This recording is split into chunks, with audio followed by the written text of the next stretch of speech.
اور ایک بات یاد رکھو، بات سے بات نکلتی ہے، یہ جو آج کل کی نئی جنریشن ہے نا لڑکیوں کی، بیان خواتین بھی سنتی ہیں اور پھر بہت طنز کرتی ہیں کہ یہ ہمارے خلاف، جو بات ہے وہ تو کروں گا نا، ساس بھی تو خاتون ہی ہے نا جس کی حمایت میں بات کر رہا ہوں میں۔ آج کل انہوں نے ساس سسر کی خدمت سے بالکل ہاتھ کھینچ لیا ہے، بالکل ہاتھ کھینچ۔ یہ بہت غلط ہے۔ یہ جو مسئلہ بیان کیا جاتا ہے کہ بہو پر ساس سسر کی خدمت واجب نہیں ہے، یہ مسئلہ اس طرح نہیں ہے۔ واجب نہیں ہونے کا مطلب یہ ہے کہ نکاح کا جو ایگریمنٹ ہے، معاہدہ ہے، وہ ایگریمنٹ میں یہ چیز نہیں ہوتی کہ ساس سسر کی خدمت بھی کرے گی۔ یعنی عورت پر لازم ہے کہ وہ شوہر کی خواہش کو پورا کرے، اس کے گھر سے باہر نہ نکلے، اس کو اولاد دے، یہ نکاح کا ایگریمنٹ ہے۔ باقی اخلاقیات بھی تو کوئی چیز ہوتی ہے نا۔ آپ بس میں سفر کر رہے ہوں، کوئی بوڑھا آدمی بیچارہ ہانپتا کانپتا ہوا کھڑا ہوا ہو، اور آپ کو پتا ہے کہ 1-8 گھنٹے کا راستہ ہے، آپ اس کے لیے سیٹ چھوڑو گے کہ نہیں چھوڑو گے؟ یا آپ بولو گے کہ سیٹ کے پیسے چونکہ 50 روپے 20 روپے میں نے دیے ہیں، چلو لمبا سفر ہے، پنڈی جا رہے ہیں آپ، اس میں تو آپ کنڈکٹر سے بولیں گے بھائی تو نے جب سیٹ نہیں تھی تو بوڑھے کو چڑھایا کیوں تو نے، اور ہم کیا پنڈی تک کھڑے ہو کر جائیں؟ وہاں تو بات سمجھ میں آتی ہے۔ آدھے گھنٹے کا سفر ہے، 15 منٹ کا سفر ہے، آپ نے 20 روپے دے دیے، بیٹھ گئے آپ، اب ایک بیچارہ ہانپتا کانپتا ہوا بوڑھا کھڑا ہوا ہے، تو آپ کے لیے سیٹ دینا واجب نہیں ہے اس کو، کیونکہ سیٹ کے پیسے کس نے دیے؟ آپ نے دیے، پہلے آپ آئے ہو۔ لیکن اخلاقیات کیا اس کو گوارا کر، کوئی وہاں کوئی باشعور بندہ بیٹھا ہوگا، اس عمل کے بعد آپ سے محبت کرے گا وہ؟ ہے بھائی، یہ تقریر سن کے وہ خوش مطمئن ہو جائے گا کہ بھئی پیسے میں نے دیے، میرا حق ہے؟ ٹھیک ہے، پیسے آپ نے دیے، آپ کا حق ہے، لیکن ایسے موقع پہ ذرہ برابر بھی انسانیت ہو تو انسان اس بوڑھے کے لیے جگہ چھوڑ دیتا ہے۔ چھوڑتا ہے کہ نہیں چھوڑتا؟ تو یاد رکھو، جب رشتہ قائم ہو گیا میاں بیوی کا، تو عورت کے لیے شوہر جیسے قابل احترام ہے، اس کا باپ اور اس کی ماں بھی قابل احترام ہے۔ ان کا خیال کرنا عورت کی اخلاقی ذمہ داری ہے۔ اگر ان سے وہ تمیز سے بات نہیں کرتی، ان کی خدمت جو ضروری خدمت ہے وہ نہیں کرتی، تو وہ یہ نہیں کہہ سکتی کہ مجھ پہ واجب نہیں ہے۔ ایسے تو پھر شوہر بھی بہت ساری چیزیں، شوہر یہ جو آج کل اتنا خرچہ مرد اپنی بیویوں کو دے رہے ہیں، یہ مردوں پہ واجب تھوڑی ہے۔ میرے پاس خواتین کے فون آتے ہیں نا، نان نفقہ نہیں دیتے ہمارے میاں۔ میں کہتا ہوں صبح ناشتہ ملتا ہے؟ ہاں ملتا ہے۔ دوپہر کھانا ملتا ہے؟ ہاں ملتا ہے۔ رات کھانا ملتا ہے؟ ہاں ملتا ہے۔ سال میں 4 جوڑے بنتے ہیں؟ ہاں وہ تو بن ہی جاتے ہیں۔ تو اور کیا چاہیے؟ کہہ رہے کہ نہیں، وہ جو نان نفقہ ہے، جو نان نفقہ ہے وہ تو مل نہیں رہا۔ تو میں نے کہا یہ کیا ہے؟ میں نے کہا گھر کی سہولت میسر ہے۔ ہاں بھی گھر تو دیا ہوا ہے میاں نے، نان نفقہ نہیں مل رہا۔ تو اسی طرح خواتین کہتی ہیں یہ نان نفقہ ہے، صبح ناشتہ بھی کرا دیا اور یہ بھی، اور کیا نان نفقہ ہے بھائی؟ ان کا نان نفقہ یہ ہے کہ ہر تقریب پہ نیا جوڑا، جب بھی کسی کی شادی ہوگی نئے کپڑے بنیں گے، پھر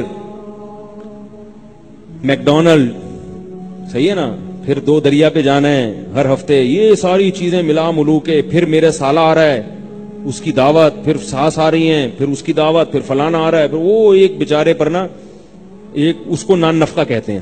باقی یہ تو یہ کوئی نان نفقہ تھوڑی ہے، یہ تو ویسے ہی کھانا ہے بھائی، یہ تو ضرورت ہے۔ تو بھائی وہ بھی تو اضافی خرچ کر رہا ہے، تو آپ کی بھی ذمہ داری ہے کہ آپ بھی اخلاقیات کے معیار پہ پورا اتریں۔ باقی یہ بڑا گمبھیر مسئلہ ہے کہ میں یک طرفہ بات نہیں کرتا، بعض دفعہ ساس اپنے ساس ہونے کا بھی ناجائز فائدہ اٹھاتی، وہ ہر وقت ذہنی طور پہ ٹارچر کرتی رہتی ہیں، یہ بھی ہوتا ہے۔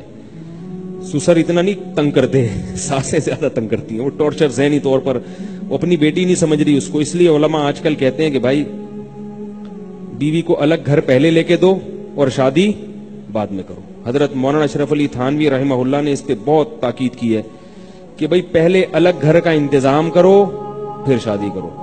ہاں جس کے پاس گنجائش نہیں ہے تو ایک الگ بات ہے، لیکن ہر گھر میں ایسا نہیں ہوتا۔ بہت ساری جوائنٹ فیملیاں میں جانتا ہوں بہت تمیز کے ساتھ رہ رہے ہیں، کیونکہ جوائنٹ فیملی میں رہنے میں جو برکتیں ہیں وہ الگ الگ رہنے میں نہیں ہیں، لیکن اس کے لیے پھر دل بھی تھوڑے سے بڑے ہونے۔ پھر ہمارا معاشرہ جوائنٹ فیملی سسٹم ہے، ساس ہو کر سسر ہو کر بچے اور بچی کی زندگی میں اتنا داخل ہو جانا کہ ان کی زندگی کو برباد کر دینا، یہ میرے